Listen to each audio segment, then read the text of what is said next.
What's up, guys?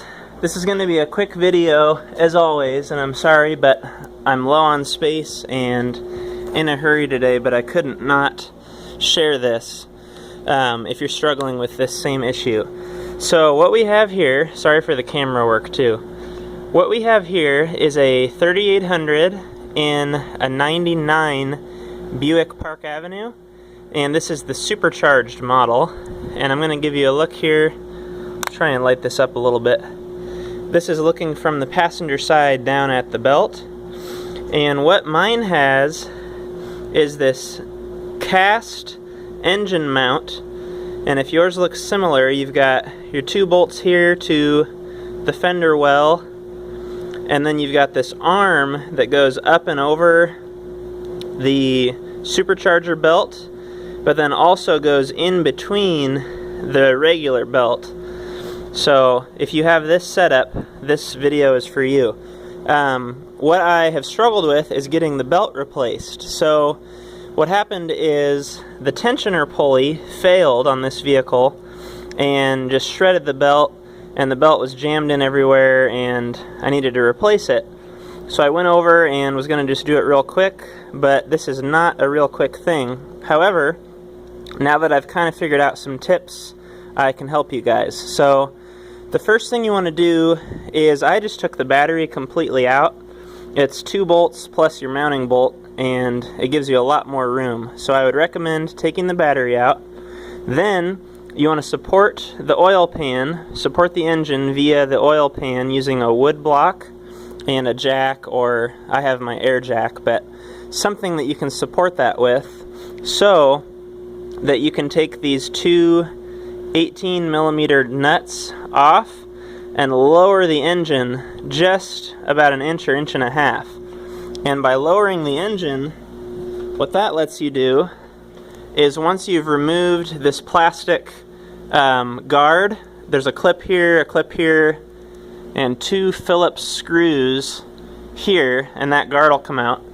What that allows you to do is, man, I need to light this up. Right here, to the right of the crank pulley, there is this stud with an external Torx and then a nut on it. You can take the nut off, and then, if the stud stayed in there, use an external Torx, and I think it was an try and look here, I think it was an E10.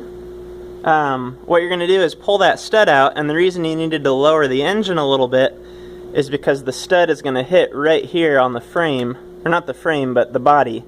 So if you lower it a little bit, you can just get it out. And then, once you got that out, there's a sleeve right here. It kind of looks like a big impact socket. You're going to pull that out, and that allows you to pull most of the belt out of there. There's just a little thin gap that you can slide the belt out. But there's one more that you also need to remove on the top side, and that is right at the back side of this cast arm that we talked about. There's another nut and an external Torx stud that you can pull out, and then this sleeve will pull out.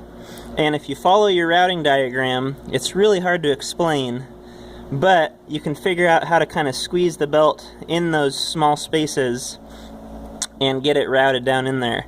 So that's going to be first, is your main accessory belt, and then you have the supercharger belt. And in this case, I'm replacing both of them.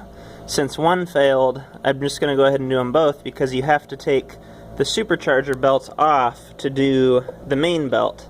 So if you're going to keep your supercharger belt, you'll just have to pull it off first by releasing this tensioner, and that tensioner has a Torx bit, so you'll loosen that, take the belt off, and then you can get to this rear belt. And then in the reverse, we're just going to put our 2 nuts back on the mount here, lift the engine up, and put our 2 studs with those sleeves back on, and we should be all set.